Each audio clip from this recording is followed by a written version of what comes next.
Olá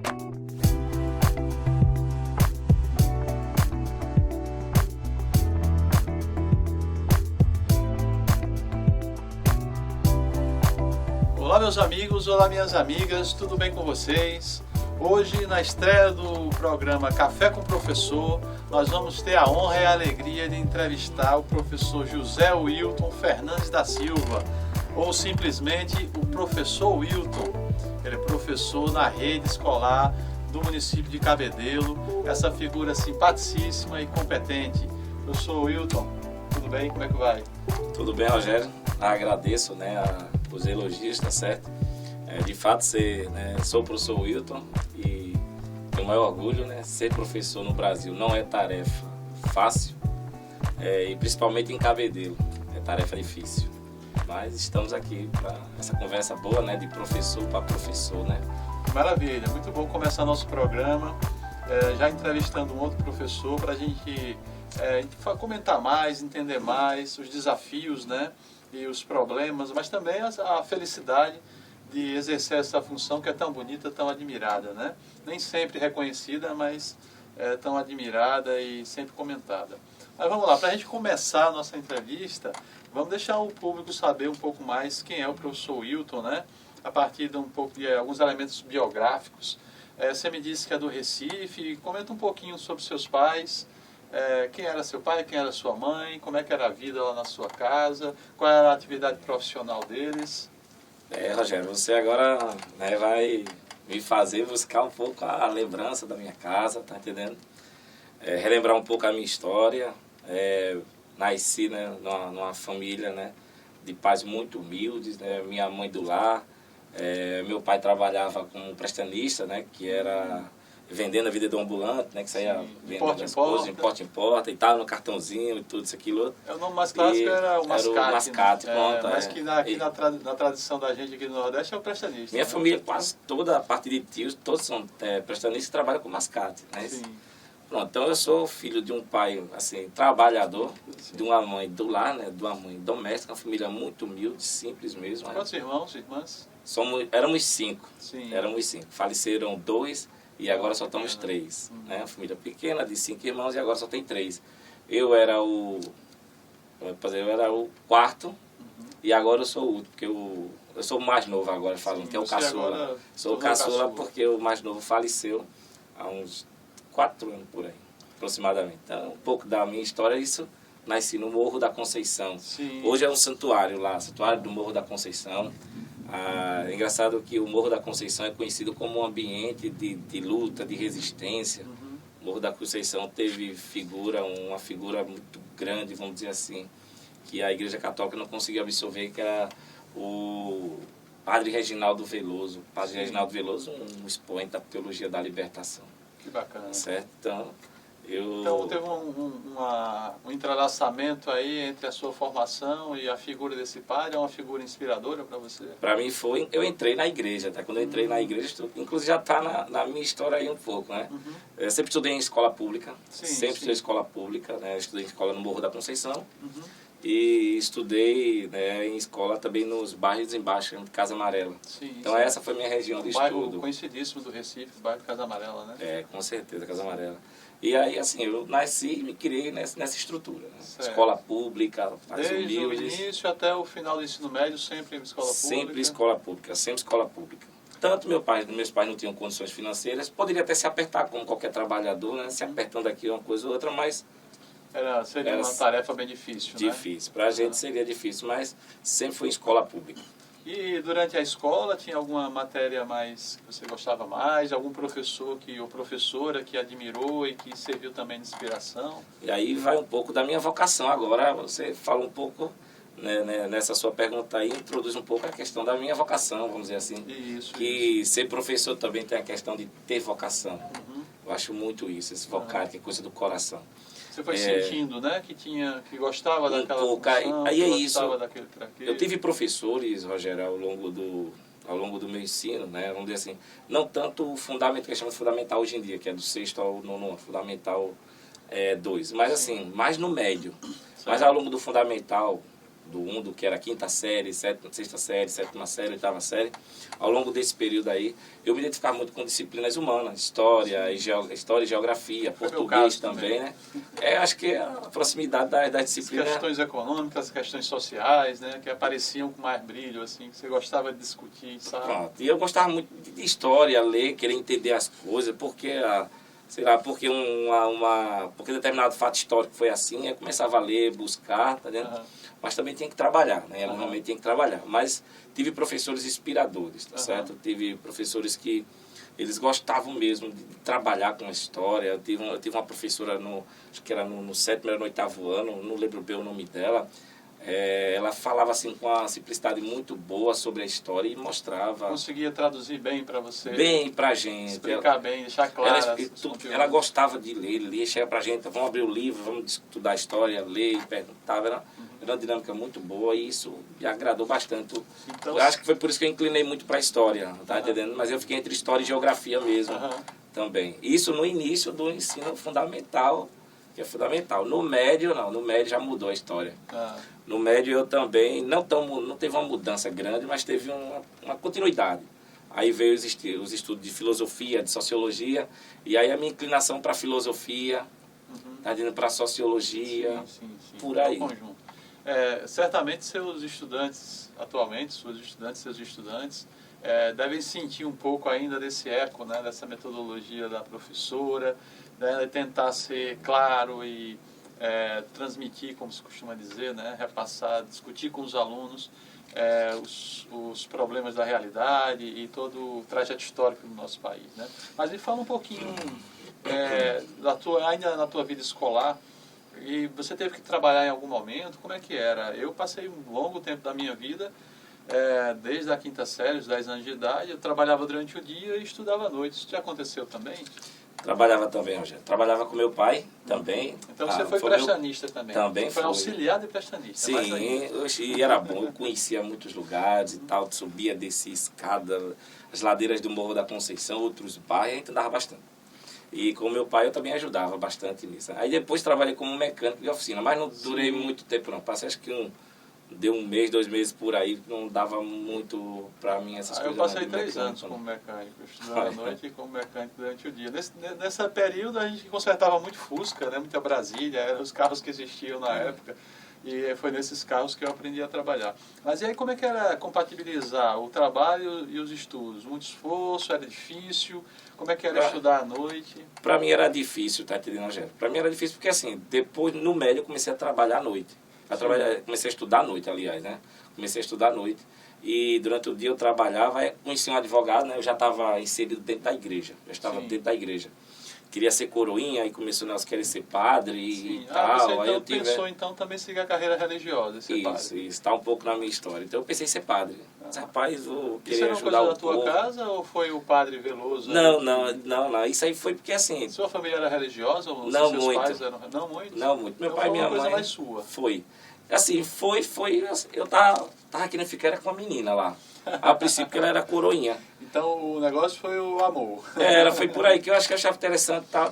Eu disse, tá certo. E depois, resultado, entrei, comecei a ser coroinha, mas não fiquei com ela, não tivemos nada, tá entendendo? E eu comecei a tomar gosto desse negócio de igreja, ajudar, como posso dizer assim, fazer catequese, curso,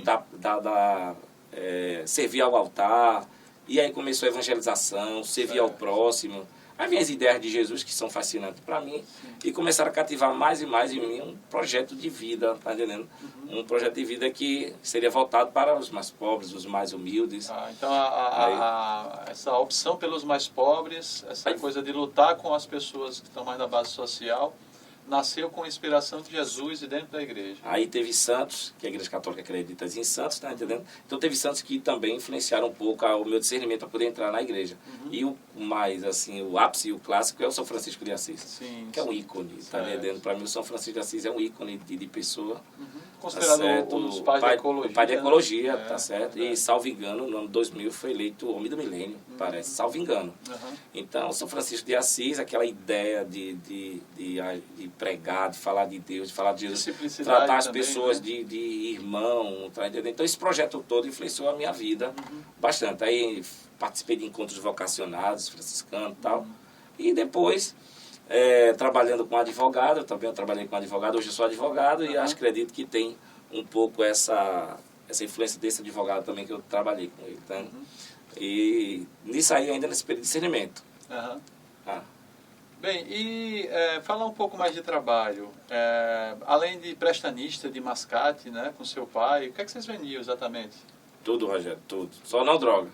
Mas graças a Deus. Panela, livro. Panela, de balde, pano de andava prato. com isso, andava às vezes de bicicleta, às vezes com aquelas galés na cabeça, Sim. às vezes com um saco nas E costas e anunciando tal. pra todo mundo. A gente batia em porta e tal. E aí, tal, bom dia, boa tarde, boa noite. E aquela persistência, Sim. tá certo? Ajudava a trazer dinheiro para casa, né? Para a gente sobreviver. E depois de vender prestação, de ser prestanista, você passou pela mecânica um tempo? Mas foi pouco tempo, Rogério. Eu só digo que eu participei, mas acho que uns 2, 3 meses no máximo. Se chegou a 3 Foi meses, uma tá? pequena experiência, então. Porém, eu estava gostando. E daí seguiu para onde? Aí também eu trabalhei como mecânico de bicicleta. Eu fui mecânico de bicicleta, passei um tempo consertando bicicleta, gostava bastante e tal, tá entendendo? E paguei meu dinheiro, eu tinha que ganhar dinheiro, né? Tentei ser jogador de futebol, tinha habilidade, mas não deu muito certo não. Minha mãe disse, eu não quero que você jogue bola não, vai estudar que é melhor. Aí pronto. Bacana, que história. Eu também sonhei, muitos jovens sonham, né, em ser jogador de futebol. Quem é filho de família Mas pobre, jogava bonzinho, não era tão, mas jogava até razoavelmente. Quem é filho de família pobre sonha um pouco com o futebol como uma possibilidade de saída, né, para uma vida melhor e tudo, para ajudar os pais e a família e tudo. Mas aí como é que você chegou à profissão de professor? Que momento você pensou assim, olha, eu acho que eu tenho uma certa, como você diz, uma vocação, eu tenho um jeito, né, para coisa, eu gosto do contato com juventude, gosto de cuidar, de ajudar os outros, então vou ser professor. Como é que isso apareceu para você? Justamente, Rogério, assim, aconteceu quando eu já estava dentro de seminário, tá? Antes disso, muito antes de seminário, no nível médio, eu comecei a me identificar muito com os seminários, né, de aulas, né, os professores, seminário e tal. Aí era um professor de filosofia, eu não lembro bem, que era o mesmo de sociologia, passava os seminários para a gente fazer. E eu me identificava bem, eu começava a falar bem, eu começava a apresentar o conteúdo bem, me destacar, assim, não me destacava, mas era aquele aluno normal, bom, vou dizer assim, tá? Nunca fui um excelente aluno, também nunca fui um pior, eu fui aquele aluno bom, vamos dizer assim. E no nível médio, nas apresentações, eu vi que estava dando certo, estava gostando disso, e o professor até disse assim, olha, você já pensou em ser professor? Aí aquela coisa tocou na minha cabeça, eu disse, rapaz, não, mas isso porque você tem jeito, você leva jeito para a coisa. Aí eu disse, rapaz... E foi o professor que te falou isso? Foi o professor que falou para mim. Aí eu disse, eu vou ver isso. Como eu já estava na igreja também, eu já estava, por exemplo, em coroinhas, né, estudando e tal, falando, né, em grupos, essas coisas, e evangelizando e tal, eu vi que eu estava me inclinando para essa questão do magistério, vamos dizer assim. Sim. E a igreja me ajudou bastante a desinibir nesses pontos. Porque tem toda a fala, né? Tem toda a questão da postura e tem, tudo. sim. A igreja também contribui, né? Tem, aí pronto. Aí depois disso, né? Aí quando eu estava... aí eu trabalho com advogado, né? Por isso que eu falo sobre a questão do professor. Aí quando eu trabalhando com advogado, ele dizia assim... Aí eu disse para ele, ele disse, rapaz, você não quer ser advogado não? Porque também viu que eu tinha, né? Dava para isso e tal. Aí eu disse, doutor, eu penso. Mas pode ser não agora, porque eu quero ser padre. Aí ele disse, que coisa de... Porque ele também foi seminarista. Então teve um período então que você ficou definido de ser padre. Eu entrei na igreja, estudei um tempo no nos Oblatos de Maria Imaculada, passei um tempo lá. Sim, e depois eu vi que assim, Deus qual foi a congregação? Congregação. Oblato de Maria Imaculada. Uma congregação que gostei bastante, identifiquei, tá? Uma congregação muito também pé no chão. Pé no chão. Caminho com o povo. Sim, teve formadores bons, tá entendendo? Que ajudaram bastante assim no discernimento da escolha de vida, tá entendendo? E assim, dentro do universo da igreja, você tá lá em contato com o povo, cara. Sim. Você estudava, no caso a gente estudava de segunda a sexta, na Unicap, estudei na Unicap, Universidade Católica de Pernambuco, curso de filosofia. Não cheguei a encerrar o curso, passei salvo engano, 3 anos e meio, 3 anos no curso de filosofia. Saí por aí, era 3 anos mesmo. Faltava acho que 1 ano aproximadamente para terminar o curso. Mas eu saí. No que eu saí, aí vem a realidade. O que fazer após o seminário, né? E como eu já estava naquele negócio inclinado, querendo ser... Porque eu sempre tenho na cabeça assim, eu quero ser professor, advogado. Pronto. E eu já tinha claro nessas 2 profissões. Tá entendendo? E assim... E dentro do seminário, inclusive, a gente tem os encontros com o psicólogo, tá? E se você não for padre, o que acontece? Eu quero ser professor e quero ser advogado. E quero ser pai de família e ter uma família boa. Que Deus me abençoe, tá entendendo? Eu sempre pensei então nisso. Você teve uma multiformação, né? Como filósofo, quase padre, como professor e como advogado também, né? Então, assim, essas pessoas ajudaram, né, na formação humana do professor Wilton. Bacana. Então, uma vez definido, né, que você ia deixar a possibilidade da batina, de ser padre e se caminharia para ser professor, você fez o seu curso onde? Aí eu fiz assim, primeiro foi filosofia na Unicap. Sim. Aí, como eu saí do seminário, eu preferi também não dar continuidade. Porque, infelizmente, né, a filosofia ainda, pelo menos a curto prazo que eu queria, né, não daria a resposta que eu queria de imediato para trabalhar.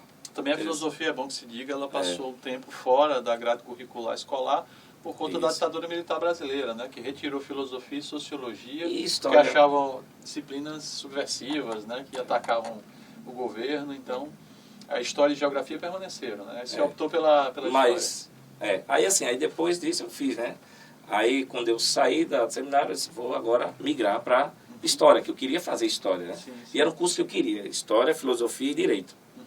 A princípio eu estava pensando em filosofia, direito e história. Sim. Eu inverti a ordem, mas cumpriu o roteiro. Comecei com filosofia, então tá certo, né? Aí comecei com filosofia, né? Aí filosofia, aí daí eu passei, né? Eu falei mais ou menos 3 anos estudando na Unicap, depois saí e fui para a FUNESA. Hoje em dia está fechada, faliu a FUNESA. A FUNESA era o quê? FUNESA é Fundação de Ensino Superior de Olinda. Sim, era de Olinda, lá no alto. Aí se formou como historiador? Aí me formei, né? Sou de história, historiador. Sim. Aí comecei a trabalhar também, né? Como dando aula. E aí fiquei dando aula, né? E também trabalhei em call center. Call center foi uma experiência boa, eu gostei bastante. Essa daí é uma atividade bem contemporânea. Cara, call center é muito jovem, trabalha em call center hoje. Eu gostava muito, cara. Eu gostava muito também de call center, atender o povo. Aí muita gente dizia assim, mas pai, tu tem muita paciência com o povo. Aí eu digo, porque eu gosto, às vezes o camarada ligar para resolver um problema. Eu estava preparado para ser professor. E né? eu gostava de tentar resolver o problema do povo, tu tá entendendo? Aí às vezes um supervisor diz assim, Maurício, rapaz, tá demorando um pouco. Eu digo, rapaz, que o camarada quer resolver o problema dele. Vai. E eu tentava ajudar a resolver o problema. Sim. Mas vamos dar um pequeno salto aí. Eu queria que você comentasse um pouco pra gente, para quem está nos assistindo aí, né? Como é que é o dia a dia da comunidade escolar, né? Como é que é o dia a dia na escola, o contato com os colegas, com as colegas, com os estudantes principalmente, né? Com os pais e as mães dos estudantes também, que a gente acaba entrando um pouco na família, né, das pessoas como professor, acaba, pelo menos por um período, tendo aquele contato com a unidade familiar. Como é que é esse cotidiano escolar?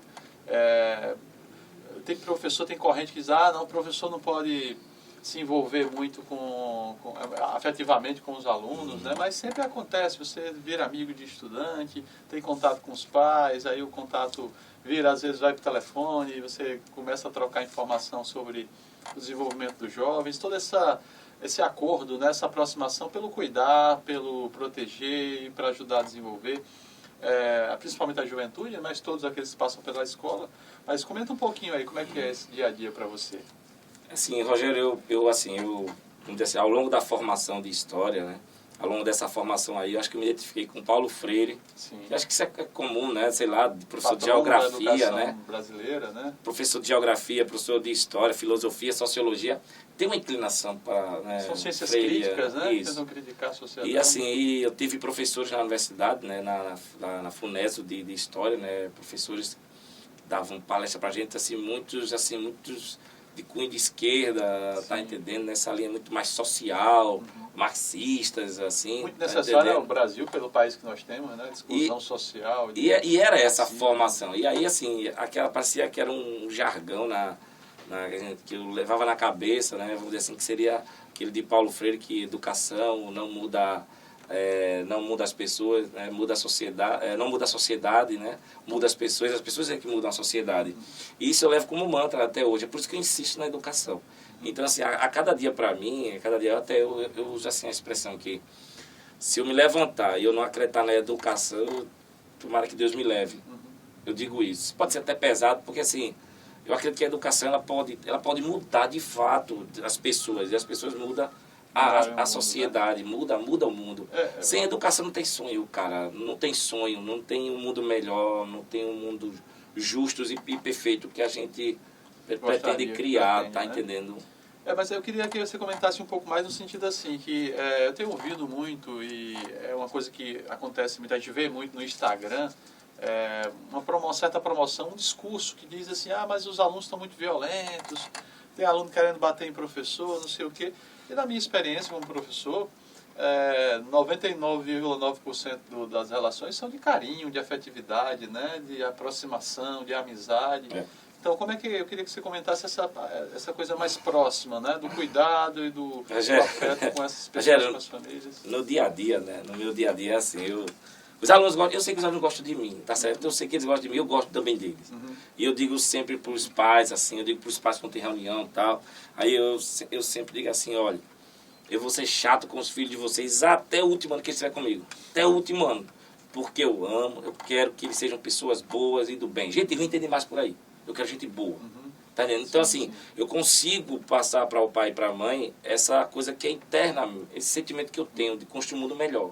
É um sentimento que eu tenho. Né? E aí eu me dedico, na medida do possível, eu me dedico, né, com os alunos. Por exemplo, uma coisa que eu sempre utilizo, se o aluno ou outro está em agressão, está em briga, eu paro, peço desculpa. Tá entendendo? Peça desculpa, corrijo na hora. Construindo essas relações de respeito, né? Aí ele espera, aí assim, já teve alunos que antes não queriam pedir desculpa e tal, nas escolas que eu trabalhei. E depois eu vi que eles foram maturando a ideia que errar é humano e pedir perdão é humildade, tá entendendo? Então assim, eu consigo ter uma boa relação com meus alunos, graças a Deus os alunos comigo, tá entendendo? Mesmo sendo severo com eles, que eu digo a eles mesmo, eu digo assim, é que educado é trabalho, eu quero, isso mesmo, tá entendendo? Eu quero você pessoa boa. Entendeu? Então eles conseguem, eles gostam de mim. E eu com eles. Se você vê o quadro que eu trabalho sempre, aí eu coloco o coraçãozinho. Isso aí foi um símbolo lá na filosofia que eu comecei a me identificar com isso e tal. Eu não estou aqui. Olha, eu tenho aqui até resquício do texto. Mas assim, eu não estou aqui, mas minha esposa me deu, foi para Pipa, né, uma vez, aí trouxe um coração para mim. E eu disse, rapaz, é o símbolo que eu uso. Então eu coloco coração na data, eu coloco, divido o quadro com coração. Tá entendendo? Então, assim, nada melhor do que você passar o sentimento de amor. Tá? Então, assim, educar para mim também tem essa questão, passa por amor. E eu penso assim, que se a gente não amar aquilo que a gente faz, cara, não tem sentido. Não faz bem feito, né? Você tá entendendo? Não faz sentido. Diante da limitação que a gente tem, a gente pode fazer uma coisa boa, diante da limitação. Você até citou o Paulo Freire e tem aquela famosa frase, que é um livro dele, né? Que é educação como um ato de amor, né? Então, educar, preparar o jovem, a jovem, para estar no mundo, para um mundo tão complexo, tão difícil que a gente vive hoje.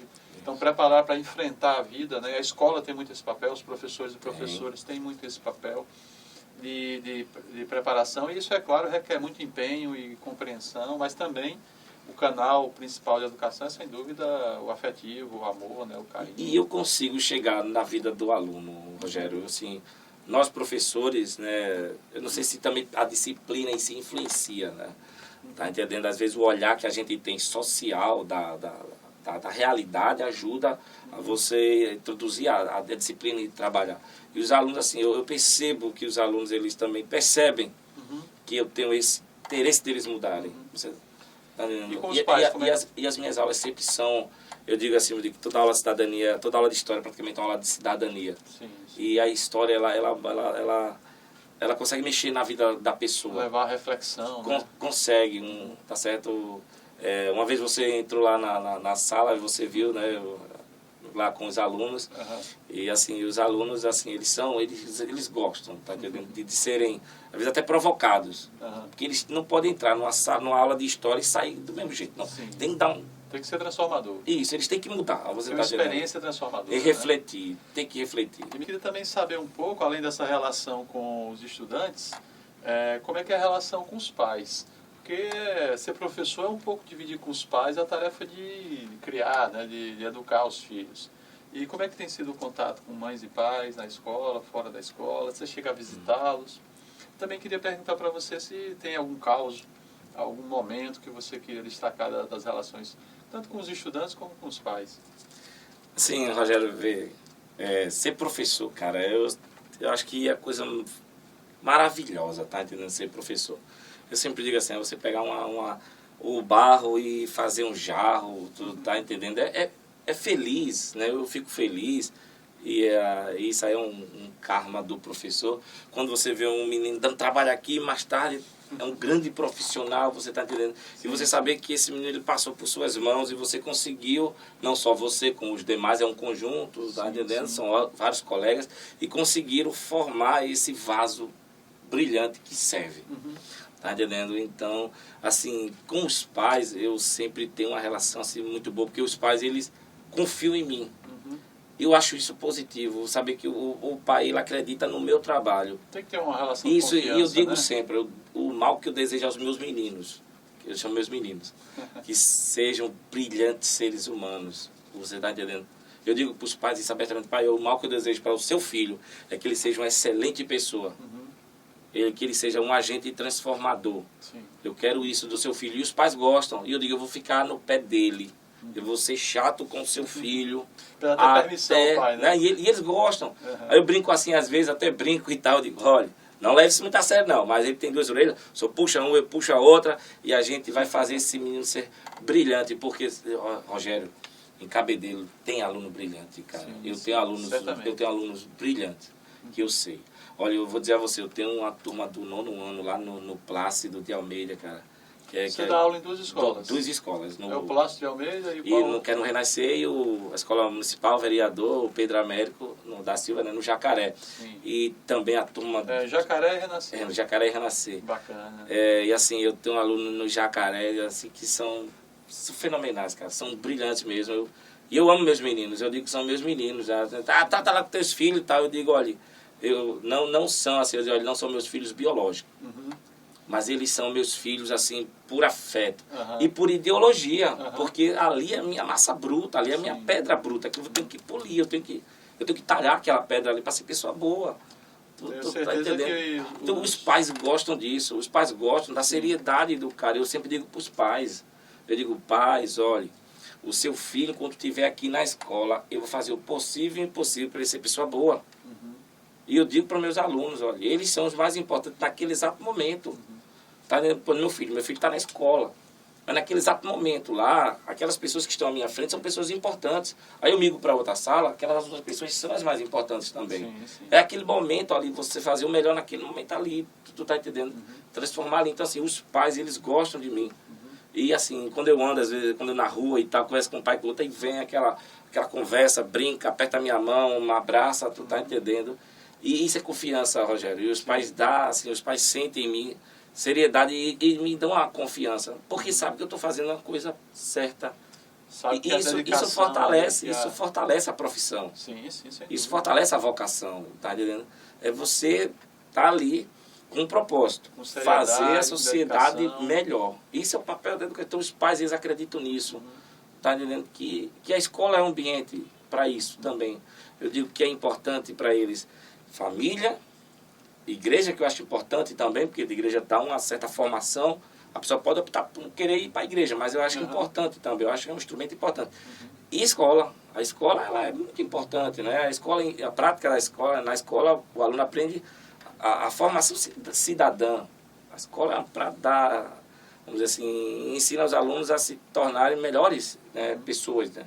Ensina a cidadania. Bacana. E que bacana que Cabedelo, principalmente o Renascer, o Jacaré, podem contar com, né, que os jovens podem contar com a presença de um professor dedicado e empenhado, amoroso assim.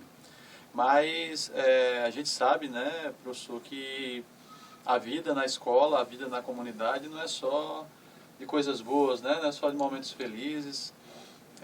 Me conte aí um pouquinho dos enfrentamentos, de quais são as dificuldades, né, que você encontra no cotidiano, no dia a dia, na sua prática escolar, na sua vivência na escola. Como é que é o, assim, na sua opinião, quais seriam os problemas, quais seriam os maiores déficits, né, que você enfrenta na escola? Na escola pública, Rogério, assim, a gente encontra alguns desafios, né? Uhum. Às vezes a gente encontra alunos eu trabalho de sexto ao nono ano, certo? Então a gente encontra aluno de sexto ano, assim, ainda analfabeto, que não sabe ler, não sabe escrever. Isso é um grande desafio. E esse aluno ele vai passando, não que a gente vá aprovando, é porque também na educação existe o tempo do aluno, na construção da educação dele, na formação escolar. Existe também o tempo do aluno, porque tem aluno que está ruim no sexto, no sétimo, e no oitavo o cara dá um estalo e caramba, ele se torna uma pessoa que você nem reconhece. Quem era fulano? Quem era fulano? Você fica louco, tá vendo? Isso é a maravilha da educação. Então o desafio é essa questão do analfabetismo no ensino fundamental, né? Do trabalho fundamental 2, tá certo? Sim. Isso é um desafio muito grande. O letramento no fundamental isso, é um desafio. Isso, e nós temos em Cabedelo, Rogério, professores brilhantes, cara. Professores brilhantes. A minha esposa, ela é professora, ela trabalha com dela? Keila. E qual é o conteúdo? Aí ela trabalha com ensino, anos iniciais, fundamental dos anos iniciais. Eu sou dos anos finais. Ela é pedagoga? Pedagoga, psicopedagoga também. Você sabe qual é a unidade que ela trabalha? Qual é a escola? Ela trabalha lá no Borges, lá no centro de Cabedelo. Ela se dedica muito também à educação. Eu vejo que apesar que, como o camarada ia dizer, seria me presente, né? Vamos dizer assim, mas assim, que ele é uma boa... que é uma professora dedicada também. Dedicada, cara. Ela é uma professora dedicada e aí, assim, ela é uma pessoa que ela quer ajudar. Ela quer transformar. Uma boa dupla aí. Isso, tá entendendo? Eu vejo que ela tem boa intenção com os alunos, tá? E os alunos gostam dela pelo que ela fala e pelo que eu ouço também. Então, assim, um desafio é a alfabetização, é um dos desafios. O outro também, às vezes, é a falta de amor na família. Sim. Que isso repercute na vida do professor, que o professor às vezes pega aquele aluno que brigou com o pai, que o pai bateu no aluno, que bateu na mãe, e nessas coisas que tem de casa, já chega na escola estressado, e você tem que dar aquele bom dia.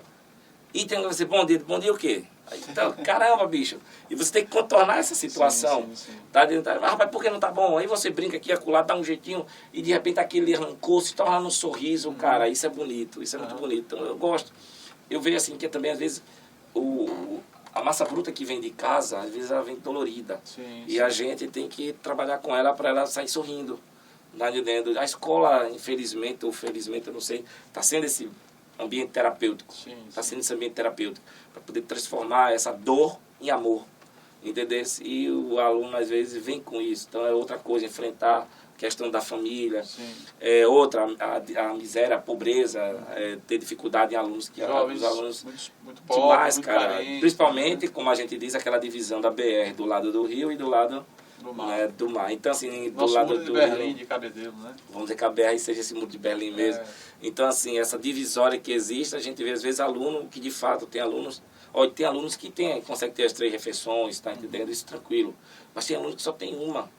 Tá entendendo? É importante você estar falando porque mostra muito como a relação entre família e escola elas se integram, né? Se você não tem a família também acompanhando, isso inclusive com nível de renda, nível de acesso a consumo, né? Alimentação e tudo mais.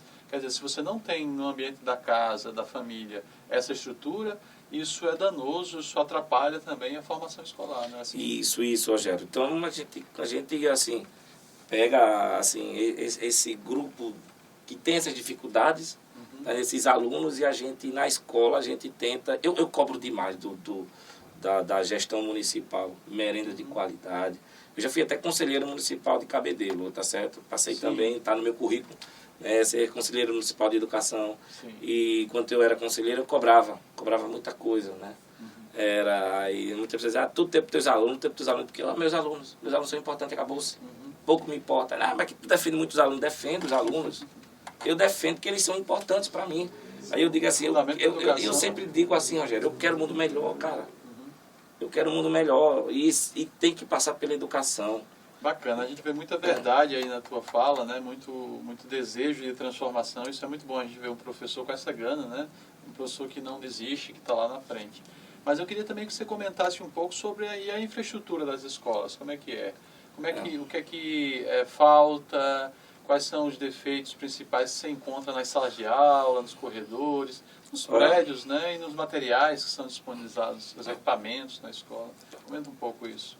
Rogério, vê só, falar de infraestrutura em Cabedelo, cara, um café não dá, 2 não dá, uma garrafa não dá, cara. Você Um está jantar, entendendo? um cafezinho, né? Deveria ser um seminário para falar sobre a estrutura de Muitos Cabedelo. problemas. Rogério, eu digo a você, tem, para você analisar. Se você for olhar, por exemplo, inclusão, certo? A questão de salas de AE, tá certo? Algumas até que são boazinhas, outras não, são ruins. No Plácido de Almeida, lá, cara, é desumano. Eu digo que é desumano, cara, o que tem lá. Não existe, não. E, pegaram a... E depois eu falo também sobre biblioteca, que é uma coisa, mas vê só. Pegaram uma sala que antes era uma biblioteca. Cara, aí fizeram Pô, fizeram assim, pegaram a sala, aí colocaram uma divisória assim, bicho. E aqui colocou sala de inclusão, e aqui fica o negócio de biblioteca. Aí tem um corredorzinho assim. Tá mais pra sala de exclusão do que de inclusão. Tu tá entendendo? Mas tem que se virar. Aí tem uma professora lá, Manu, ela é atenciosa. Sim. Ela é uma pessoa que tem carinho com os alunos. Eu vejo isso, tá? Temos professores excelentes, cara, que tem carinho. Você tá, eu acho que o que tem de amor dos professores para muitos alunos, cara, falta em atenção da gestão municipal para a escola, para os alunos. Então, assim, o Plácido é uma cidade que não tem sala de AE, não tem... Você encontra goteiras, alguma... Tem, cara. Pronto, no Jacaré, no Pedro Américo, cara, já há tempo, bicho, há tempo que eu já postei isso. Tá até para estar no meu Instagram também, eu postei isso há tempo. Lá no primeiro andar, tem uma próxima ao banheiro, tem uma divisória lá, que se chover, é goteira. Goteja. E eu até disse assim, meu Deus do céu, isso nunca vai resolver. E o pior de tudo é que já disseram que, assim, vai lá em cima, tentam consertar, mas não tem jeito.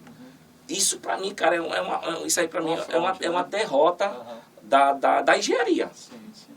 Não resolver esse problema de uma goteira. Isso é uma derrota da engenharia. Aí eu tava dando aula no 9º ano, esses dias, tava chuvoso, né, tava chovendo, e até posso mostrar aqui o negócio, a imagem que tem... Porque, vê só, aí você vê que no teto, bicho, do 9º ano, pingando, cara, tá entendendo?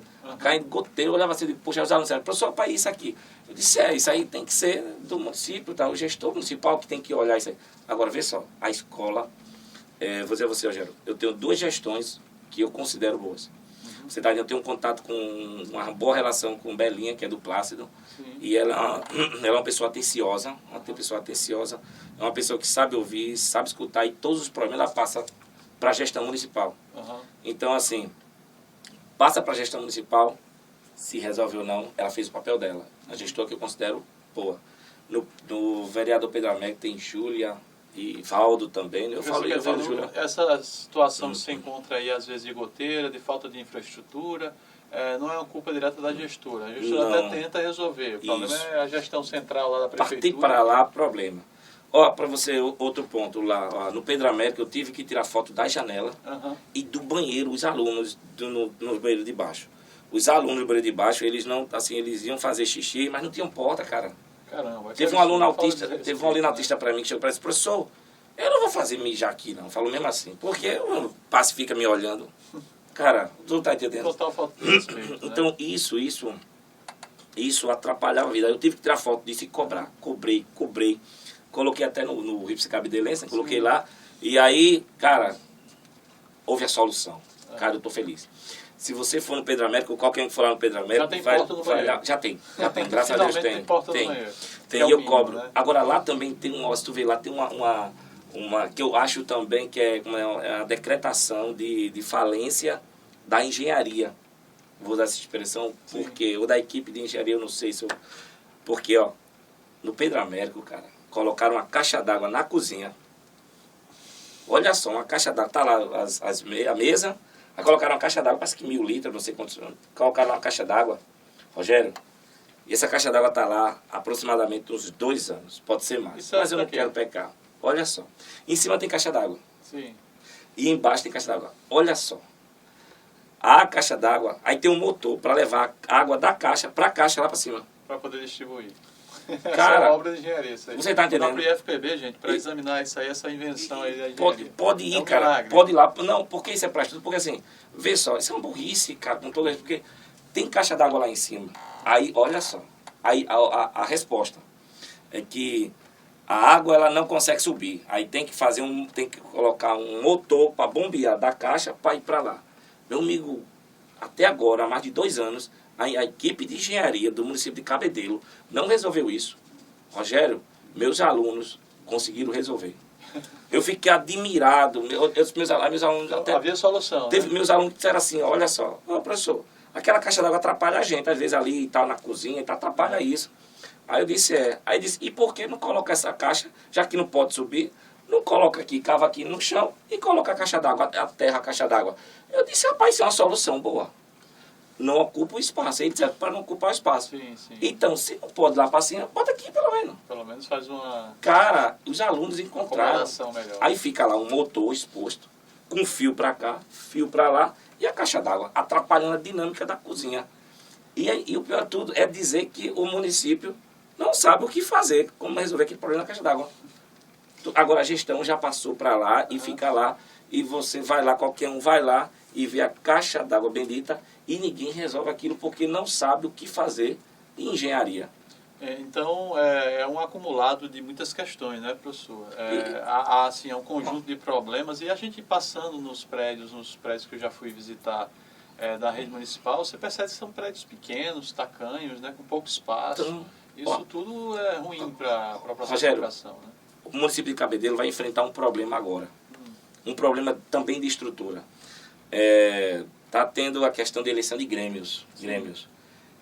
E a pergunta é, o Grêmio não precisa de uma sala para poder se reunir? Então, sem sala. Não tem sala. Não tem lugar para ficar. Não tem sede, cara. E vai ter que ter sede, a escola vai ter que encontrar. Rogério, nós não temos sala de professores. Tem escola que não tem sala de professores. Você tá, né? olha, supervisão aqui não tem mesmo, sala de supervisão. Às vezes se mistura sala de supervisão com sala de gestão, às vezes Então, aquela coisa. É uma escola incompleta. Ó, no Jacaré, lá na escola, no Plácio, tem uma sala bem acuadinha com ventilador. Dá pra gente, bem pequenininha, dá pra gente se virar. Um respeito. Mas eu conhecia, bem pequena.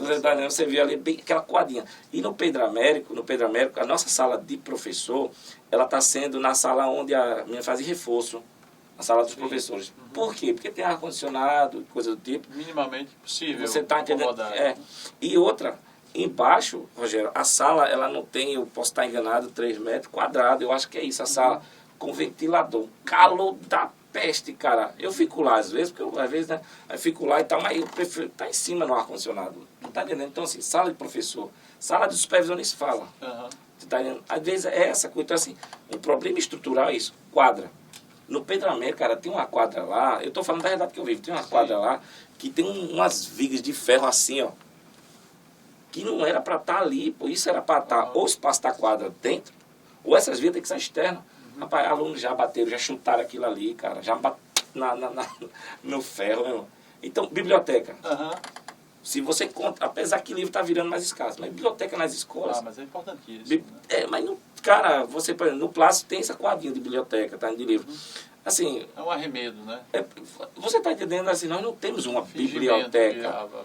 Você tá, pelo menos nessas duas realidades. No Pedro Américo, biblioteca, a gente consegue colocar um depósito de livro ali. Sim. Que tá lá e tal, que ninguém usa. Quem vai ficar, Rogério, se tu vê 1 metro quadrado, 1 metro por 3 mais ou menos.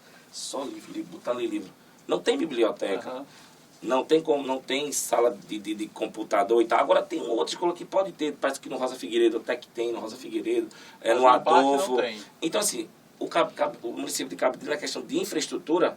Olha, como eu te falei, não dá um café, não dá uma garrafa, dá um seminário para transformar essa realidade, né, das escolas de Cabedelo. Tá? Quadro é um problema que a gente enfrenta, cara. É possível, isso aí é o mínimo, né? Cara, quadro ainda é um problema que a gente enfrenta, quadro. Entendeu? Isso é ruim, quadro, que chama, né, o quadro piloto para escrever. Cara, ainda tem problema nas escolas. É o que seria básico, né? No plástico, bicho, o quadro ele é solto, mas não é porque do dono ano, ele é solto assim, ó, você tem que empurrar para lá e para cá, aí para poder escrever, fica. Mas não é porque a gestão, ela já tudo isso A prefeitura sabe. Aham. Tudo isso sabe. Agora, Falta o empenho lá da gestão municipal. Pronto, é isso aí. E gestores, eu digo a você, meus 2 gestores, minhas 2 supervisoras são boas e elas gostam de sair daí e diz assim, ó, não posso fazer nada. A impotência diante do problema, mas passa, tá entendendo? Bacana. Então, são muitos problemas, né? Pelo que o rol que você indicou aí, precisa muita coisa a ser feita. A lista é grande de problemas. E tem mais, sem falar de acessibilidade, que eu não quero nem tocar nesse ponto. Você está entendendo? Falta também, excluindo pessoas que... A gente tem um banheiro lá, que tornou acessível, criou um banheiro, por exemplo, tem repartições públicas que existe banheiro para funcionários, não é isso? Sim. Não tem banheiro de professor lá no Pedro Américo. Tá? No Praça até que criou lá, tem. Mas no Pedro Américo tem banheiro de professor. O que é que tem? Um banheiro lá, inclusive o banheiro, colocou um banheiro como acessível lá. E ali aquele banheiro se torna para os professores. Sim. Tu tá entendendo? E para cadeirante. Nós temos um aluno cadeirante também. Então, torna para isso, tá? Então, uma adaptação. É um banheiro meio coletivo, tá entendendo? Se for, é um banheiro unissex que entra menos, né? Então é isso aí, tá certo? Bacana. Então, assim... Tem mais, mas não dá para terminar aqui, tudo, cara. certo. Você tá entendendo? Mas deu para compreender que a falta de infraestrutura é grande e que as escolas são muito desaparelhadas. Há uma série de bicicletário. É importante ter bicicletário, né? Nossos alunos vão de bicicleta. Não tem, cara. Não deixar. Não tem bicicletário. Mas, Wilton, além de ser professor, além dessa dedicação toda, você, claro, já demonstrou, né? Foi conselheiro, demonstrou todo o seu empenho em melhorar a educação em Cabedelo. Mas, além disso, você também é sindicalista. Então, você também realiza luta em prol dos seus colegas, das suas colegas, em prol dos direitos que são essenciais também para você ter um bom desenvolvimento profissional.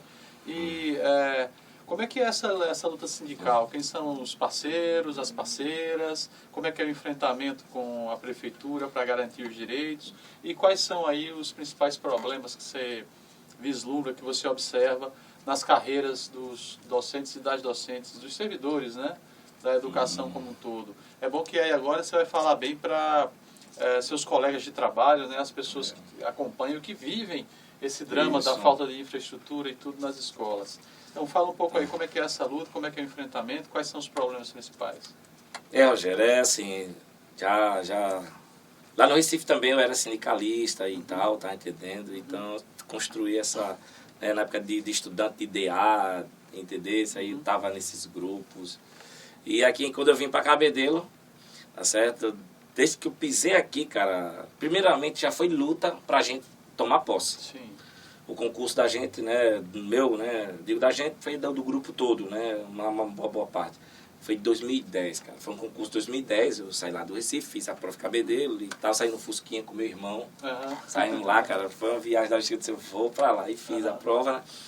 E pensando que ia ser chamado imediatamente, mas o prefeito era Zé Regis na época, e vamos parar, vai anular, não vai pra cá, vai pra lá, para, não anula. Resumindo, 2013, né, já 2012, né, já tem aquelas propostas de eleição de Luceninha, de Leto e tal, vou convocar. Quem diria, né? Né? E aí, que já tinha feito TAC, já os professores daqui, Manuel Vieira, né? Sim. Manuel Vieira, que você conhece.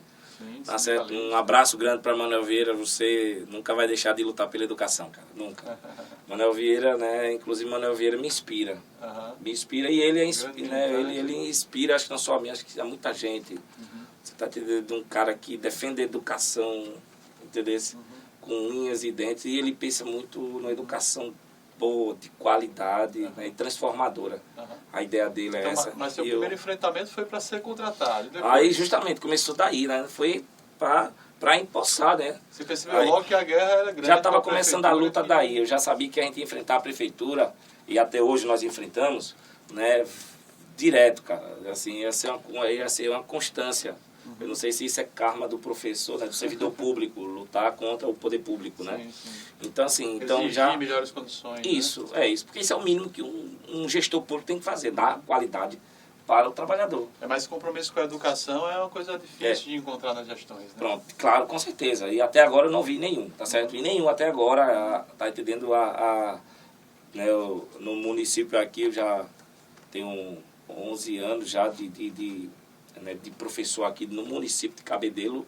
E nesse tempo aqui, cara, até agora nenhum teve um olhar para educação. Então, assim, comecei a enfrentar já daí, né? Comecei já a militar, já... Eu disse, rapaz, eu vou tentar não entrar na luta agora, porque eu já vinha com o propósito de fazer direito aqui também, tu tá entendendo? Sim. Eu disse, eu vou lá, vou estudar, fazer direito, quero ser advogado, tal, coisa desse tipo.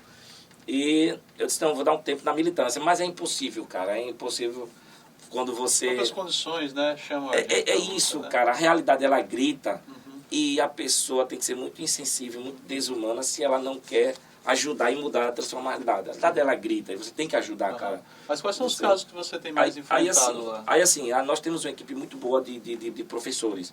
Tá vendo? Hoje o Sintec, né? De lá para cá a gente enfrentou bastante, né? Sintec é o Sindicato dos Trabalhadores de Educação de Cabedelo, que a gente formou o nosso sindicato. Antes nós estávamos filiados com o Manuel Vieira ao Sindicabe, tá certo? Que é Sindicato dos Sindicabe. Sindicato de Cabedelo, os trabalhadores de Cabedelo, coisa desse tipo, tá certo? Sindicabe. Quais são os problemas que mais tocam a comunidade, os seus parceiros de trabalho, suas parceiras, quer dizer, os professores e o pessoal de apoio, o pessoal, o servidor da educação? O que é que você tem sentido mais em termos de problemas? O que é que mais tem atingido essas pessoas? O salário está bom? Rogério, olha, tá não, tá certo? Tá não. O que é que, assim, hoje a gente tem uma perda salarial, hoje nós professores não paga o piso nacional aos professores de Cabedelo, não paga, tá certo? Não tem, olha, só teve um que foi condenado, foi eleto na época, teve a decisão em 2016, né, para implantar o piso. O Leto teve essa condenação, aí implantou o piso. O Leto foi bastante condenado, né? Mas nem se fala, cara. Então teve essa, na justiça, o sindicato entrou com ação, né, ganhou e teve que implantar. O Leto implantou, tá certo? E depois houve a checkmate, e com o Vitor Hugo para cá, somente está sendo implantado, veja, somente está sendo implantado o piso no grupo menor, que a gente chama do polivalente. Sim. Do polivalente, só o polivalente que tem, o polivalente ele paga o piso. São 8 professores por aí, somente. Não são nem... são bem pequenininho. São os antigos do magistério e tal, somente 8 professores. Para eles, sim. Do superior para cá, nenhum professor, gente. Nenhum ganha o piso. A gente tem uma perda salarial. Se for colocar aqui, ó, pé da letra, de aproximadamente 20%. Eu não digo para mais. Porque, ó, se tu vê, cada ano, por exemplo, 2018, o reajuste do piso foi de 6,81. No município não deu isso. Tá certo? Deu para o polivalente. Aí para os outros deu menor. Em 2019, 4,17. Para o polivalente dá, mas para o demais não tem esse reflexo. Sim. E a lei do peso diz que tem que ter esse reflexo. Tu tá entendendo? Tem que ter esse reflexo. A gente abriu mão, né, que ainda está em discussão do nosso PCCR, cara. Sim. A gente abriu mão em diálogo ainda, de fazer greves, coisa do tipo, acreditando que a gestão Vitor Hugo iria fazer, por exemplo, ia implantar o nosso PCCR, já fomos para o Ministério Público, fizemos TAC, tudo com o procurador do município, com o secretário, e nada. Era para ser outubro do ano passado, implantado, feito, para ser já em 2024 implantado. Nada também. Então, a gente, assim, abrindo mão de praticamente 10% para não fazer paralisações. Mas a resposta não veio. Você já percebeu que, assim, questão de infraestrutura, tá certo? Eu não quero falar nem de fardamento, porque os alunos tanto tanto cobramos o fardamento que está chegando. Mas tanto agora, cobramos que está chegando. Metade do ano. Computador. A luta do computador do professor foi lá atrás. E depois de muita briga da gente foi que deu. Agora, e os professores do AE também não ganharam. Até agora não ganharam o computador. Quando é que vão ganhar?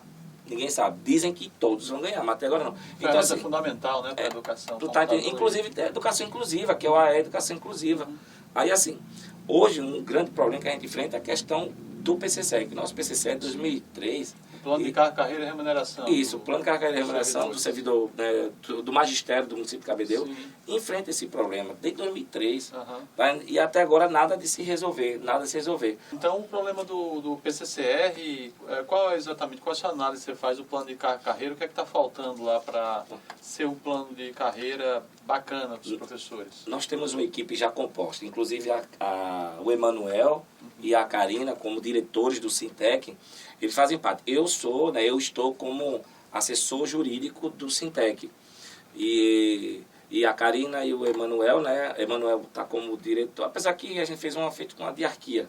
Tanto o Emanuel como a Karina administram o Sintec, tá certo? Mas em termos de carreira salarial e em termos de evolução na carreira, o que é que está faltando para ser um PCCR bom? Aí é justamente a nossa proposta, ela é muito boa e decente para a categoria. Tá certo? Por exemplo, a gente está querendo 8 níveis e a cada nível 5%. Hoje a gente tem 3%, não são 8, são 5 níveis. A gente está querendo, por exemplo, que quando passe na questão vertical, mestre, né, especialista, sim, superior especialista, mestre, doutorado, tem umas porcentagens, tudo base com piso, entendeu? Aí tá lá o piso, aí ganhasse do superior para o especialista 50% do piso, e do especialista, aí quando chegasse para mestre, aí teria 70%. Sim. Tá? Então a gente tem um PCCR, uma proposta muito decente. Cara, o município está barrando tudo, está cortando tudo. O nosso PCCR que está na proposta, está tudo, muitos em vermelho, vermelho, vermelho, não. Isso é um problema que a gente está enfrentando, que é parte para a valorização. Sim, sim. Rogério, outro absurdo é você ser condenado, no município de Cabedelo, eu digo assim, você é condenado a não fazer, vamos dizer assim, a se qualificar. Sim. Porque se você sai para fazer mestrado, doutorado, você perde a regência, cara. Você tem um peso de 25%. E no PCCR novo a gente está querendo uma regência de 35%. A gente está no diálogo para 30%. Uhum. Então o professor, só para quem nos assiste entender direitinho, professor, o que tentar fazer um mestrado, uma pós-graduação, e se licenciar para isso, ele vai perder parte do salário. Assim. Perde considerado, cara, 25% do salário, que é a regência. Então é uma punição para tentar fazer. Em Cabedelo o professor é punido. Alguns colegas já ligaram para mim e disseram, Will, está acontecendo isso. Isso é legal? Eu disse, está no PCCR, cara. Por isso que a gente está mudando o PCCR, a gente está mudando isso. Tá? E o município não tem interesse nenhum de mexer nisso aí, cara. Uhum. É punição em Cabedelo. O professor que quer fazer mestrado, doutorado, ele é punido por sair, se ausentar naquele tempo, cara. Isso então é absurdo, uma das bandeiras aí para o PCCR é acabar a punição para o professor que quer fazer a pós-graduação. Isso, você não pode ser condenado. Você tem que ser estimulado, não isso, o que falta no município, assim, a questão do PCCR, é ser implantada, a gente quer também eleição. Sim. Se não for eleição, mas que tenha consulta pública para o gestor. Os alunos devem escolher. Fizeram recentemente uma escolha aí então, tem que democratizar as escolas. Fizeram um negócio aí que estaram eleição e tal, que nada de eleição. Uhum. Tu tá entendendo? Foi um ajeitadinho aí e tal, que eu olhei assim e disse, rapaz, a gente faz nossas críticas, você tá entendendo? Uhum. Não houve uma participação popular. Sim. Então é isso então, que a gente está no PCCR. Outra bandeira seria a democratização da que também está no PCCR. A gratificação por atividade inclusiva, que é a GAI. Sim. O parecer do promotor, né, do procurador, né, que, claro que a chancela do prefeito, obviamente, foi, cara, para retirar a GAI, para retirar o professor que faz uma capacitação para ter a questão da atividade inclusiva, que nós temos alunos que são deficientes e a gente tem que ter. Então a gente tem isso e a gente faz curso para isso. E no PCCR garante 10% da GAI, que a gente chama. E o parecer foi para retirar isso. Que absurdo, qual o compromisso que tem com piorando, aí o que é que fez? A gente, nesse embate, de lá para cá, a gente veio num embate grande. E a última conversa que a gente teve com o secretário Jordan, né, garantiu, né, numa conversa muito assim, disse, não, a gente vai permanecer com essa GAI. Tá? Então, a gente está garantindo isso hoje. Entendeu? Não sei se vai mudar amanhã, mas hoje sim. Tá? Então, tem isso. Inclusive, hoje teria uma reunião sobre o PCCR que foi adiada, cara. Caramba. Que foi adiada, isso é lamentável, pô. E não é levar a sério, pô, não é levar a sério. O professor em Cabedelo tem condições de fazer paralisação? Tem. Tem condições de fazer greve? Tem. Não faz, Rogério, porque nós temos professores excelentes, cara. Professores que se dedicam à educação, magistério mesmo. Mas uma hora dessa vai ter que fazer, né? Mas, Wilton, além de ser quase ex-padre, ex-mecânico, ex-mascate, ex-filósofo, atualmente historiador, advogado, sindicalista, você agora também é pré-candidato a vereador pelo PSOL em Cabedelo, verdade? Verdade, Rogério. E de onde é que veio essa inspiração, esse desejo, essa vontade para encarar uma pré-candidatura, sabendo que a política municipal é difícil, né? Que a máquina municipal age muito e que tem várias dificuldades, né, de você enfrentar uma pré-candidatura dessa, mas me fala um pouquinho disso aí. Como é que foi essa vontade, esse desejo? Onde é que surge essa demanda aí de enfrentar o leão, enfrentar o dragão e se lançar na política? Rogério, já pelo que está percebendo aí, a minha inclinação, né, de vida, acho que está levando para isso. Você está entendendo? A minha inclinação de vida leva para isso. Desde a minha história lá, né, naquele bairro simples, humilde, minha casa muito simples e humilde, né, aquele desejo de justiça social. A opção, né, pelos pobres, está entendendo? E a mensagem cristã, vamos dizer assim, é aquele apelo de igualdade, fraternidade, tá? Então, tudo isso fez com que eu tomasse essa decisão agora. Sim. Na eleição passada, né, de vereador, eu fui até quase lá depois por questões, por exemplo, eu vou me ausentar, né, até agora estou um pré-candidato, então quando eu me ausentar, né, de fato para a campanha, o que é que vai acontecer? Eu vou perder 25% do meu salário, cara. Que é outra punição. É outra punição. Então eu vou perder esses 25%. Então eu disse, na época eu não tive condições. Mas nessa agora eu comecei a me preparar para isso. Então eu já sei que eu vou ter uma perda salarial. Tá certo? Eu já sei que... Então assim, o entrar, vamos dizer assim, o vir, né, como pré-candidato, essa minha opção, é justamente esse desejo. Sim. É esse desejo de ter pessoas, vamos dizer assim, que queiram mudar a estrutura de Cabedelo, que queiram mudar, que queiram trabalhar pela educação. Tá entendendo? A gente precisa de representantes assim na Câmara Municipal que defendam de fato a educação. Educação no município precisa. A população de Cabedelo precisa. Se a educação andar bem, tem futuro. Se a educação andar mal, não existe futuro. Então, assim, hoje a minha decisão justamente é um anseio para querer transformar, né, a minha pré-candidatura é a questão de transformar de fato o aluno. Eu quero defender, né, eu penso em defender a educação e, consequentemente, o futuro da nossa cidade, do nosso aluno. Quero dar ao aluno uma proposta dele pensar, de viver. Então é isso que eu quero lá, né, fazer. Bacana. Então, é claro, você como professor, né, dentro dessa perspectiva transformadora que você tem da educação e tudo, você está buscando esse grupo de demandas que vem tanto dos pais, né, como dos estudantes, das escolas, mas também dos seus colegas e das colegas da carreira, né, seu caráter sindical e tal. E, assim, dentro do partido, na formação do programa do partido, que ideias você tem dialogado, o que é que você tem defendido como ideias para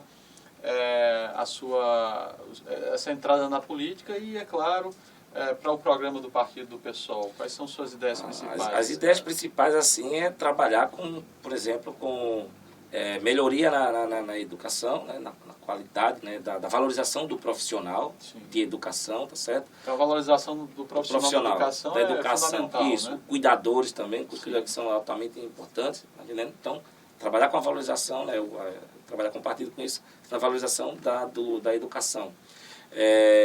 A questão de infraestrutura, tá entendendo? Eu contribuo com o partido com essa questão da infraestrutura, né? Ajudar que Cabedelo das escolas, né? Como a gente falou isso, né? Melhoria dos prédios, as escolas, né? E construção, cara. Tá? Então, assim, o partido, né? Trabalhar com o partido, contribuir com isso, né? Na melhoria da construção de escolas, se for o caso. Quem sabe um PCCR melhor para a categoria? Claro, com certeza que a gente sempre está querendo. Então, vou estar né, no partido nessas questões de ajudar, né, a contribuir com a melhoria da educação. Claro que isso reflete na população. Consequentemente, a questão eu vejo que às vezes o aluno ele tem questões financeiras, né, precárias, e assim contribuir, né, com o partido nessas questões de assistência, se for o caso, né, a ideologia do partido, nessa questão de ajudar na assistência dos alunos carentes, está entendendo? Alunos que às vezes dizem, não fui hoje porque teve goteira na casa, então na questão habitacional, alimentar, transporte, tá entendendo? Pronto. E isso aí, então é isso que eu quero contribuir com o partido, né, na questão do que eu puder fazer. Bacana, bom que temos gente como você, Wilton, com essa firmeza, com essa dedicação, com esse compromisso com a educação, tentando melhorar a vida dos estudantes, a infraestrutura das escolas, mas é claro também a valorização do magistério e de todos os trabalhadores da educação, né? Bem, gente, hoje, nesse primeiro programa Café com o Professor, nós tivemos a honra e a alegria de receber aqui o professor Wilton, José Wilton Fernandes da Silva, ou simplesmente professor Wilton, que é sindicalista, advogado, historiador e também pré-candidato do PSOL nas próximas eleições municipais. Wilton, só agradecer a sua vinda aqui. Muito grato, as portas Angela. abertas, espero outra oportunidade a gente poder conversar um pouco mais. Tá certo. Muito Eu obrigado. que agradeço por esse espaço, tá certo? E assim, me apresentar, né? E, acima de tudo, falar um pouco sobre educação. E é muito bom falar de educação com o professor, porque você sente, né, as mesmas, vamos dizer assim, as mesmas dores que um professor sente que você é professor. Então, de professor para professor. Obrigado demais, gente, e até a próxima. Um abraço.